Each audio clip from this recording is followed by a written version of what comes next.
There are a few Republican senators who are critical of the 28-point peace plan, including Senator Rounds, Senator Graham, Senator McConnell.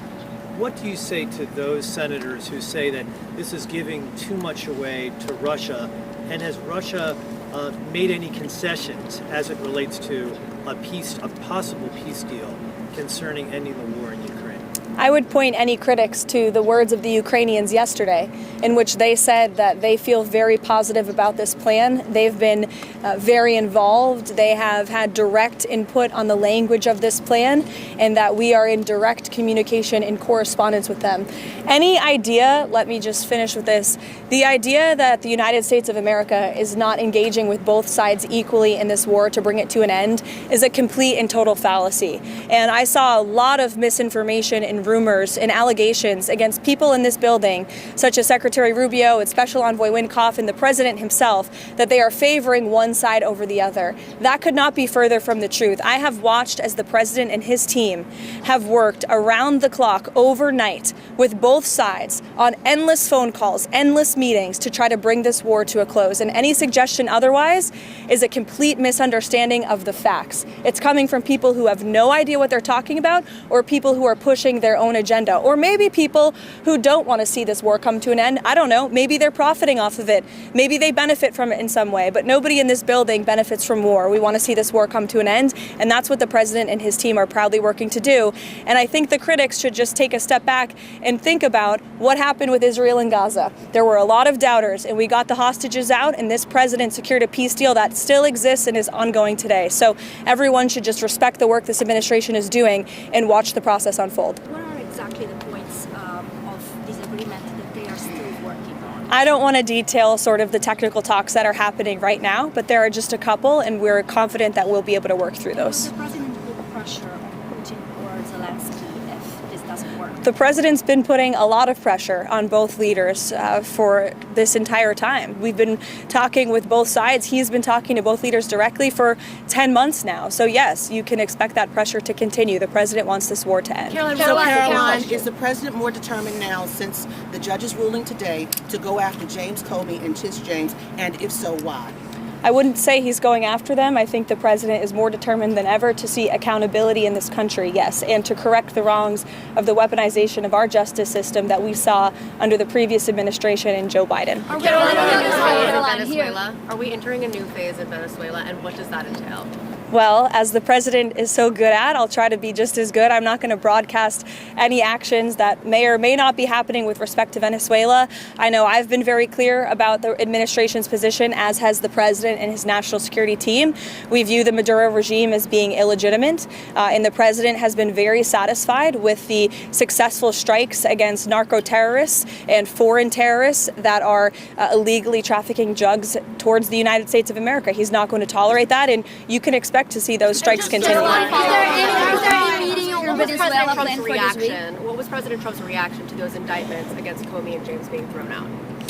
His reaction was, we've seen this before. We've seen partisan judges take unprecedented steps to try to intervene in accountability before, but we're not going to give up. And I know that the Department of Justice intends to appeal these rulings very soon, if they haven't already. I may have missed it. Caroline, one question on Venezuela. Is there any planned meeting for this week on Venezuela? And another one, a clarification on this weekend, because the president was asked about the former Brazilian president being arrested, and he mentioned that he spoke with this gentleman. Did he speak with Bolsonaro the day before he was arrested? Not to my knowledge. I don't know if that call took place or not. It may have. I can get you a firm answer on that, Raquel. I know it's of great importance to you for your reporting.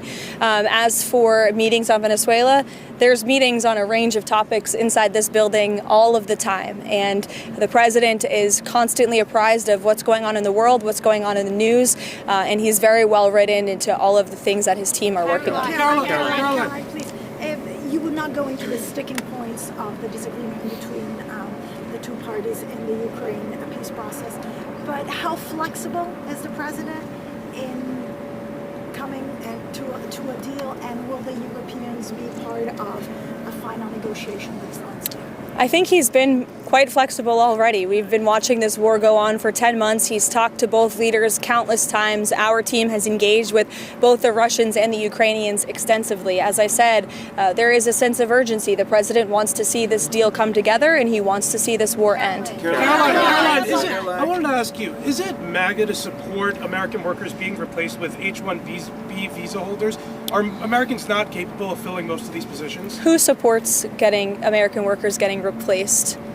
I know the president mentioned that he wanted to bring in some workers that he could eventually send back in regards to... The president does not support American workers being replaced. You are mischaracterizing what the president said.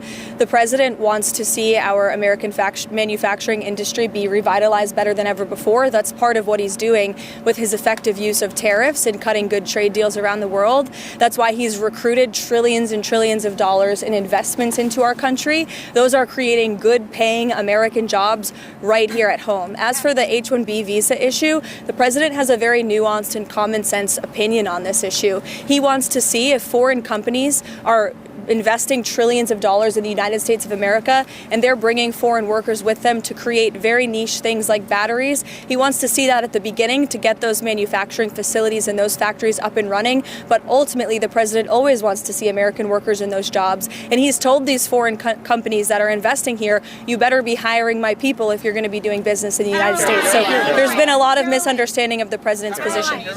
Michael. Karoline, is President Trump asking for Xi Jinping's help in putting pressure on Putin to help end the war in Ukraine? I won't get into the details of the conversation this morning other than what the president put out on Truth Social. He put out his own readout of that, and I will leave it to that. But I did speak with him about the call. It lasted about an hour, and it was a very positive call. The focus of the call was really Russia-Ukraine did come up, but the focus was mainly on the trade deal that we are working on with China and those relations and how they are moving in a positive direction. The president also addressed our farmers, and we are pleased with what we've seen from the Chinese, and they feel the same way. And the president and President Xi discussed continuing to stay in correspondence following their very productive meeting in South Korea. Questions on Ukraine. Does the progress that you just laid out change the Thanksgiving Day deadline for Ukraine to come to an agreement, or does the president still want something more definitive by Thursday? And then on the Comey and James case, does the president still have confidence in Lindsay Elliott? Absolutely, he does, to your second question. As for your first question, with respect to the deadline, the president wants to see this deal come together as quickly as possible, and he trusts that his team is doing everything they can to get it over the finish line. Karoline, does the president support Israel's elimination of Hezbollah chief of staff Ali Tabtai yesterday, and is he in favor of Israel blocking Hezbollah from growing again? I haven't spoken to the president about that strike specifically, but of course the president supports Israel's right to defend itself and to take out any terrorist threats in the region. Jake? Karoline, if the president does announce a proposal to cut healthcare costs, will that include the extension of the Obamacare subsidies? I know there's been a lot of reporting on this from yourself as well, Jake, over the last few days. I will tell you that healthcare is a topic of discussion that's happening very frequently and robustly inside the West Wing right now. The president's very much involved in these talks, and he's very focused on unveiling a healthcare proposal that will fix the system and will bring down costs for consumers. As for the details of those discussions, I'll let the president speak for himself. As you all know, sometimes you report things and then President Trump comes out with an announcement, and those things are not always true from what you hear from sources inside the building. So I'll let the president speak for himself. Sure, go ahead, Kara. Both President Trump said he still believes he's a fascist and a despot after they had such a great meeting. Any comment from the White House on that? I think talk is cheap, and I think that the president is going to judge Mamdani by his actions that he takes in New York.